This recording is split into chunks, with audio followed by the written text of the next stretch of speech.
ছত্রছায়া বিভাগে বিজ্ঞাপন দিয়েছিল আমার বাবা। বিজ্ঞাপনে নিজের মেয়ের খুঁটিনাটি উল্লেখ করে বাবা লিখলো, একজন ভালো মনের মানুষ চাই। আমার মা তো এমন বিজ্ঞাপন দেখে একটু রেগেই বলল, বিজ্ঞাপনে কি লিখেছে ওটা? ওইভাবে কেউ বিজ্ঞাপন দেয়? মেয়ের সমস্ত তথ্য জানালে, অথচ কেমন ছেলে আমাদের মেয়ের জন্য প্রয়োজন সেটা উল্লেখ না করে অমনি বলে দিলে একজন ভালো মনের মানুষ চাই। এটা দেখে মানুষ কি বুঝবে? এই তো নাম্বার দিয়ে রেখেছো, দেখো আবার যে সে ফোন না করে বসে। আরে এত ঘাবড়াচ্ছ কেন? দেখি না কে আমাদের সাথে যোগাযোগ করতে চায়।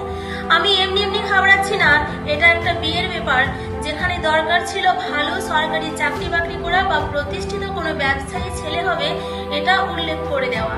আমি তো আমার মেয়ের যোগ্যতা লিখে দিয়েছি, শুধু একটা ভালো মনের মানুষ প্রয়োজন, যার সাথে আমাদের মেয়েটা ভালো থাকবে।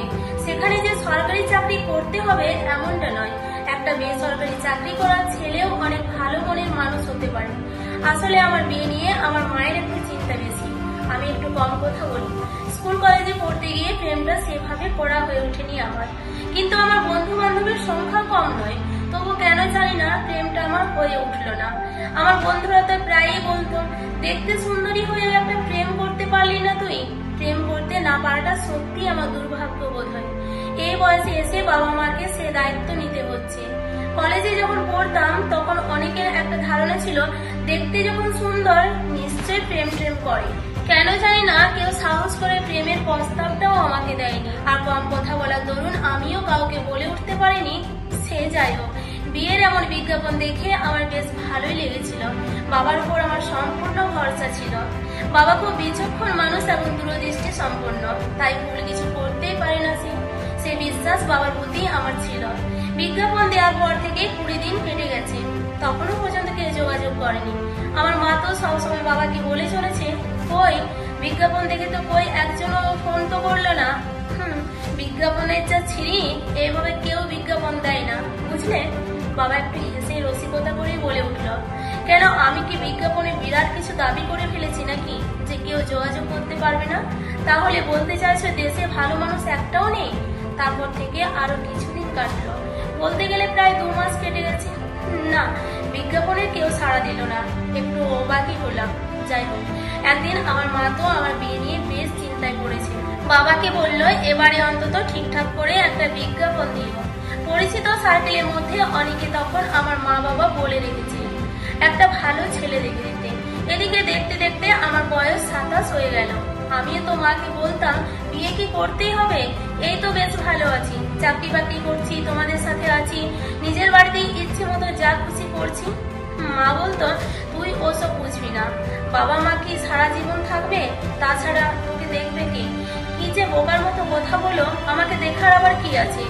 সে যতই তুই চাকরি বাকরি কর, মেয়েদের একটা নিজের ঘর লাগে, সংসার লাগে, জীবনটা তো আর একা একা কাটানো যায় না, একজন তো জীবন সঙ্গীরও খুব প্রয়োজন। মা কথাগুলো মন্দ বলেনি, জীবনে একজন মানুষকে প্রয়োজন যার সাথে হাসি আনন্দ করে সারাটা জীবন কাটিয়ে দেওয়া যায়।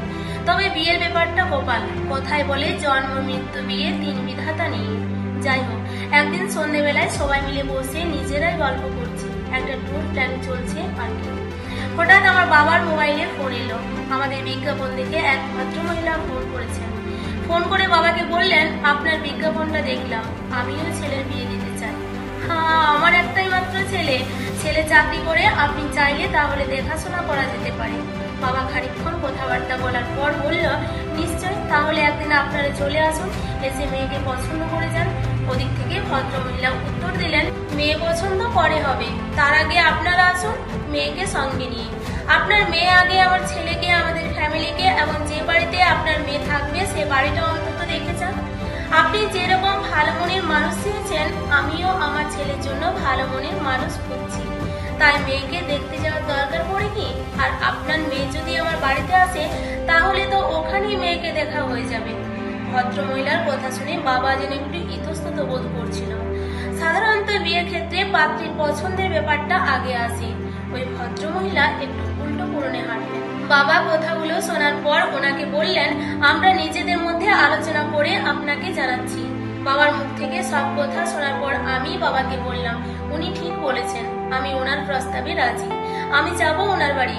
মা শুনে বলল, কিন্তু মেয়ে হয়ে আগে ছেলে দেখতে যাওয়া কেমন লাগে না? কেমন কেমন লাগবে কেন? বিয়ের পর তো আমাকে থাকতে হবে ওখানে, তো নিজের মতো করে সবকিছু দেখে নেওয়াটাই ভালো না? অবশেষে আমরা পৌঁছে গেলাম পাত্রের বাড়িতে। দেখলাম ছোট্ট ফ্যামিলিতে মা, বাবা, ঠাকুমা আর একমাত্র ছেলে। আমরা যে পাত্র দেখতে গিয়েছি সেটা যেন মনেই হলো না, মনে হলো একটা গেট টুগেদার। অতিথি আপ্যায়ন দেখে আমি মুগ্ধ হলাম। সেখানে পাত্র একাই 100, হাতে হাতে কফি প্লেট, গরম গরম পকোড়া, বাড়িতে সবাই যেন সবার সহযোগিতা। ভীষণ ফ্র্যাঙ্কলি কথাবার্তা সকলের, সবাই মিলে কফি খাচ্ছি। তখন ছেলেটির ঠাম্মা আমাকে বলল, কি নাম তোমার? নবনীতা। কি মিষ্টি নাম। আমার এই একটি মাত্র নাতি, খুব ভালোবাসে আমাকে। আমার নাতি বলে বলবো না, খুব ভালো ছেলে। আসলে আমার বৌমাটি ভালো তো, মায়ের শিক্ষাতেই তো ছেলে ভালো হয়ে ওঠে। পাশ থেকে ছেলেটি তখন বলে ওঠে, আরে ঠাম্মা কি বলছো আমার নামে? তারপর ছেলেটি আমার দিকে তাকিয়ে বলে, আসলে জানেন তো আমার ঠাম্মাই সব থেকে ভালো। এই বাড়িতে আমরা সবাই আনন্দ করে থাকি। এই বাড়িতে মা আর ঠাম্মা খুব ভালো বন্ধু। আমি শুনে বলি, ঠাম্মা আপনাকে ভালোবাসেন তাই উনি এগুলো বলেছেন। ঠাম্মা নাতির এই সম্পর্ক দেখে বেশ ভালো লাগলো। আর যে বাড়িতে শাশুড়ি বৌমার প্রশংসা করে সেই বাড়িতে শাশুড়ি বৌমার সম্পর্কটা ভালোই, সেটা আর বলার অপেক্ষা রাখে না। আমরা সবাই মিলে যেন একটা ঘরোয়া আড্ডায় মেতে উঠলাম। বেশি ভালো লাগছিল ছেলেটির কথাবার্তা, কথার মধ্যে বেশ বিনয়ী ভাব। আমাদের সকলের সাথে এমন করে কথা বলছিল যেন আমরা সকলেই পূর্ব পরিচিত। আমি যেখানে কম কথা বলি সেখানে ওই ছেলেটি বিপরীত, বেশি কথা বলে। নিজে থেকে জানিয়ে দিল একটা বেসরকারি চাকরি করে খুব বেশি টাকা বেতন পায় না, সেটা জানাবে। সেই সঙ্গে এটাও জানালো একজন ভালো মনের মানুষ খুঁজছি, যে আমার সাথে থাকবে, আমাকে বুঝবে, একজন ভালো বন্ধু হয়ে উঠবে। কথাগুলো আমার পছন্দ হলো বেশ। ছেলের ব্যাপারে ছেলের বাবা মাকে কোনো গুণগান করতে দেখলাম না, বরং আমার বাবা ছেলেটির বাবার সাথে কথা বলে ছেলেটির ব্যাপারে খুঁটিয়ে নাড়িয়ে জিজ্ঞেস করে যাচ্ছে। কথাবার্তা মানে একটু ঘরোয়া পরিবেশে আড্ডা। আমার বাবা তো বলেই ফেললো, আপনাদের এই ব্যাপারটা বেশ ভালো লাগলো দেখে। মেয়েকে আগে না দেখে মেয়েকে দেখতে আসতে বললেন, এটা সত্যি দেখা যায় না আজকাল। ছেলেটির বাবা বলল, আমি বিয়ে দিলে আপনার বাড়িতে গিয়ে আমার ছেলে থাকবে না, বরং আপনার মেয়ে থাকবে আমাদের বাড়িতে। জানেন তো আমাদের প্রায় সকলেরই একটি করে সন্তান, সন্তান ছেলেই হোক বা মেয়ে, সে বড় আদরের আমাদের কাছে।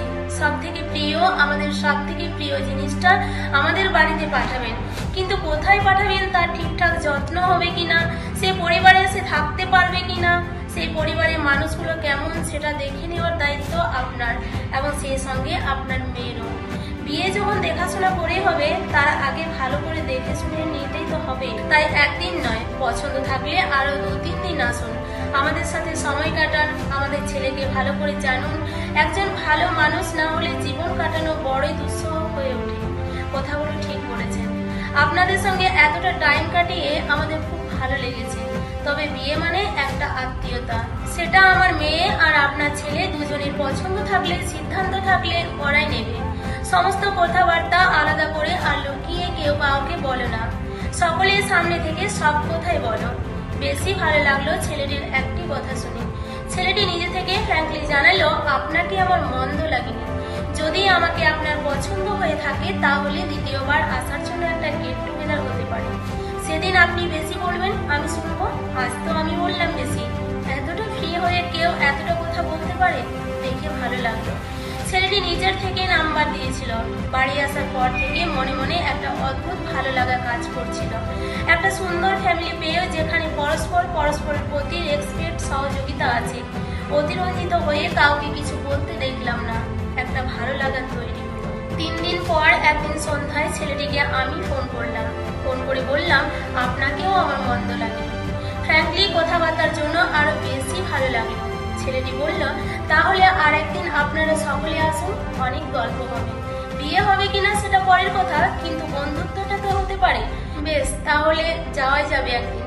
তবে সেদিন সকাল সকাল আসবেন, আমাদের বাড়িতে লাঞ্চ করবেন সেদিন। ও আচ্ছা, ইনভাইট করলেন? আপনি রান্না করে খাওয়াবেন বলে? অবশ্যই, আপনি আমার হাতে রান্না খেতে চাইলে আমি রান্না করে খাওয়াবো। রান্না পারেন? শিখেছি বাবার থেকে। বাবা ভালো রান্না পারে, মাও খুব সুন্দর করে। তবে যেগুলো বাবার থেকে শিখেছি, বাবার এটা রিটায়ার করার পর থেকে যেদিন ইচ্ছে হয় সেদিনই রান্না করি। নতুন নতুন কত রেসিপি বানাই, আমিও শিখেছি বেশ কিছু। তাহলে তো ভালোই। আমরা যেদিন যাব তাহলে আপনার হাতেই রান্না খেয়ে আসবো। নিশ্চয়ই। তারপর থেকে 2 বছর কেটে গেছে। এখন ছুটির দিন পেলে নীলাদ্রি বিরিয়ানি রান্না করে আর আমি খাই। শুধু বিরিয়ানি নয়, আরো নতুন নতুন রেসিপি থাকে। আমি একটু খেতে ভালোবাসি। আসলে গল্পটা তো বলাই হলো না।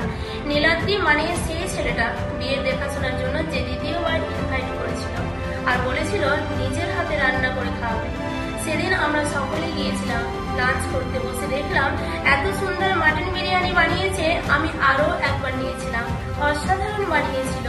বিরিয়ানি খেয়ে আমার মতো কম কথা বলা মেয়েটিও এক কথায় সেদিন নীলাদ্রিকে বলে এসেছিল, বিয়েটা আমি আপনাকেই করব। I love mutton biryani. Biryani খেতে গিয়ে একটা আস্ত মানুষের প্রেমে পড়ে গিয়েছিলাম। দেখাশোনা করতে গিয়ে হয়ে গেল প্রেম। অবশেষে 2 বাড়ির সিদ্ধান্ত নিয়ে আমাদের 4 হাত এক হয়ে গিয়েছিল। আসলে বাড়িতে আমরা সবাই